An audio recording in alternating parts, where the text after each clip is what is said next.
आचार्य, मैं जीवन में आगे बढ़ना चाहता हूँ, नई ऊंचाइयां छूना चाहता हूँ, पर ऐसा लगता है जैसे कुछ मुझे पीछे खींच रहा है।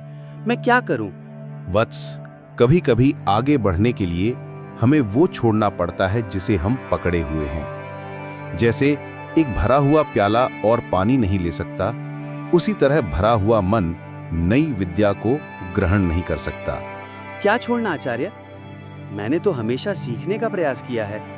सीखना महत्वपूर्ण है, परंतु उससे भी अधिक महत्वपूर्ण है अनलर्न करना। उन पुरानी धारणाओं को छोड़ना जो अब सत्य नहीं है, उन आदतों को त्यागना जो प्रगति में बाधा डालती हैं, उस डर को विसर्जित करना जो तुम्हें जकड़े हुए है। पर यह कैसे संभव है? ये तो मेरी पहचान का हिस्सा बन गए हैं। पहचान स्थिर नहीं होती वत्स, यह तो बहती हुई नदी है। यदि तुम पुराने किनारे से चिपके रहोगे तो नई दुनिया कैसे देखोगे?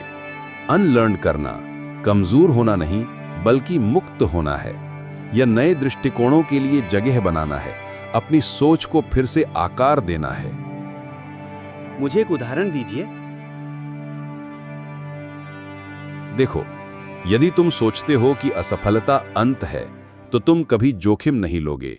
अनलर्न करो इस डर को। जानो कि असफलता सीखने का एक कदम है, एक शिक्षक है।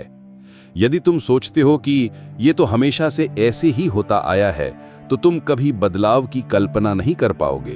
अनलर्न करो इस जड़ता को। संभावनाओं का सागर तुम्हारे सामने लहरा रहा है। तो अनलर्न करना मतलब अपनी पुरानी सोच को चुनौती देना है।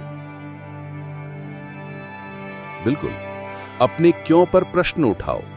देखो कि क्या वह आज भी उतना ही सत्य है जितना कल था। हल्के बनो, ग्रहणशील बनो। जैसे पतझड़ में पुराने पत्ते गिर जाते हैं, तभी तो वसंत में नए पत्ते आते हैं। आचार्य, आपकी बातों से एक नई राह दिखाई दे रही है। मैं तैयार हूं उन बंधनों को तोड़ने के लिए जो मुझे रोक रहे थे। यही ज्ञान है वत्स। अनलर्न करो और देखो कि तुम कितनी दूर तक जा सकते हो। आकाश तुम्हारी प्रतीक्षा कर रहा है। क्या आप भी अपनी प्रगति में बाधा महसूस कर रहे हैं? आइए मिलकर अनलर्न करें और अपनी सफलता की नई कहानी लिखें। आज ही हमसे जुड़े।